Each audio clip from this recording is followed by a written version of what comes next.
the Dance of Dragons were introduced to young Griff, supposedly is Aegon Targaryen, son of Rhaegar and Elia. This was told as he died 17 years ago during the sack of King's Landing. But that baby is supposedly some Tannis boy who had swapped places with Aegon, who was smuggled across the sea by Varys to later reclaim his throne. But does this scheme really make sense, and is young Griff really Aegon? So let's go back to the timeline of the important events from Aegon's birth to his supposed smuggling. The first event of note before Aegon's apparent death is the restriction on Elia and her children from leaving King's Landing after Aerys suspects Luwin Martell to have betrayed Rhaegar on the Trident. This is likely to be exacerbated by Varys, who most likely could have blamed the defeat on someone else if he wanted, since he served as the king's trusted spy master. This means Varys wanted Aegon in King's Landing and not Dragonstone or anywhere else where a murder could be more easily staged and a safer plan to ferry Aegon across the sea could be arranged. We then hear of Aegon in relation to the sack of King's Landing, where he and Elia were murdered by the Mountain and his sister by Aemily Lorch. Here Varys is very lucky with the Mountain both murdering Elia and smashing baby Aegon's face into unrecognition. Elia need not have been harmed at all. That was sheer folly. By herself she was nothing. Then why did the Mountain kill her? Because I did not tell him to spare her. I doubt I even mentioned her at all. I had more pressing concerns. If Tywin would have remembered to tell the Mountain to spare Elia, the entire scheme would have been in jeopardy, with Elia being likely to tell her scheming brother, an enemy of Varys, in Doran Martell. The plan would similarly have been revealed if Aegon's face was recognizable. This either points to the Mountain being a Varys crony, or that there was no plan to send Aegon away across the sea. But the Mountain being a Varys supporter seems highly unlikely, since he sacked the Castle Derry, a prominent Targaryen supporter, and admitting to the murder of Aegon recently, making it harder for many people to believe that he would still be alive.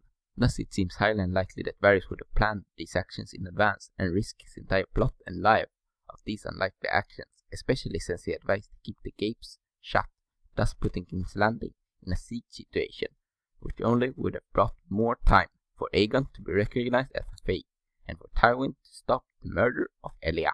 Because Varys did so little to find a good location and have the right people assist in Aegon's death, since it happened in the capital without Varys' control, it seems unlikely that Varys would have faked faking Aegon's death, since the situation where Aegon's face was destroyed still occurred, which points to the plan of faking Aegon occurred after the death of the supposed Aegon in King's Landing.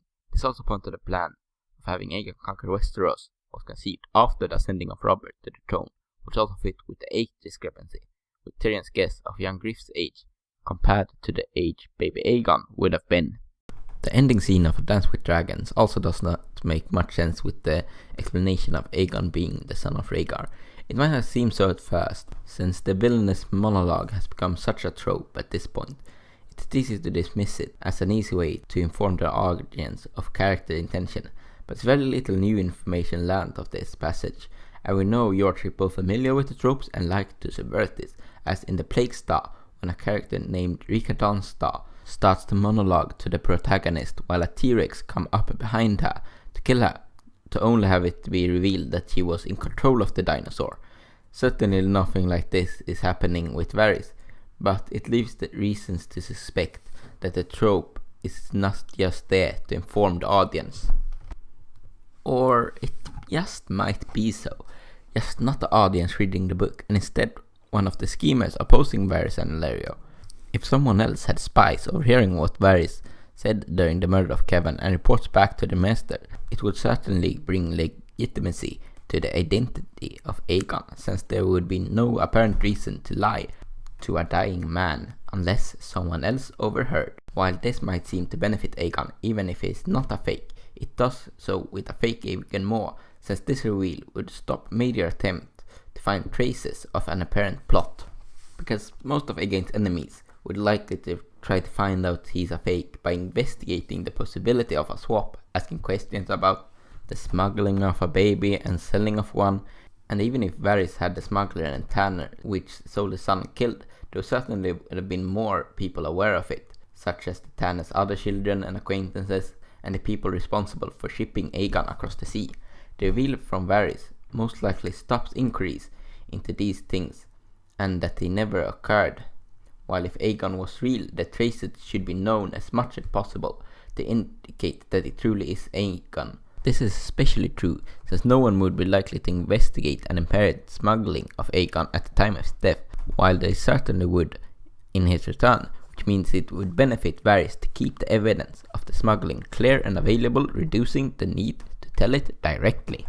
To see who might be listening, we have to look at the former major scenes which had taken place in Pycelle's rookery. It was the tower where Ned talked to Pycelle about Jon Arryn's murder and received the Book of Lineages, and when Tyrion told Pycelle that Myrcella was to be sent to Dawn. In both of these circumstances, we can suspect that Littlefinger might have been listening. In Ned's case, this is because he starts to help with the murder mystery right after Ned talked about it with Pycelle and seemed to know about the Book of Lineages, and Loki threatened Eddard with his knowledge.